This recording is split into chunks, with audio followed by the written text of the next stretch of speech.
Ultimately, we are pleased with the decision, pleased that we've got a decision, but it's not a time, it's not a time for celebration at the end of the day. It's not a moment of triumph. And as we've said before, at the end of the day, we're all gathered here because, our sister was brutally murdered and taken away from us. And not only does that affect all our lives and everybody who knew her, and a lot of people who clearly didn't know her around the world but have been touched by it, but, there's of course two very young people yesterday who've been sentenced to a long time behind bars, and of course the other gentleman who went down 12 months ago as well. So I think that's sort of as much as we can say in terms of feeling happy about yesterday's verdict. I would say if the evidence has been presented, then yes, you have to agree with that verdict.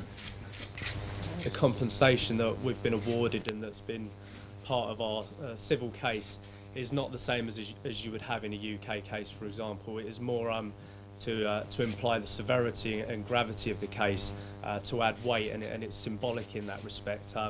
As I'm sure many people would imagine when they've seen these sort of amounts of 20 million whatever touted about in the past few weeks or whatever, any sane person would say, well, clearly, if you're putting in a sum of compensation, you wouldn't put in for that. And it's not a case that this has ever been about us seeking any money, hence why we've been reluctant to do much media stuff throughout. That money will never really bring anything or change anything in that respect.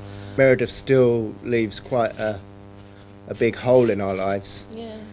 And her presence is missed every time we meet up as a family.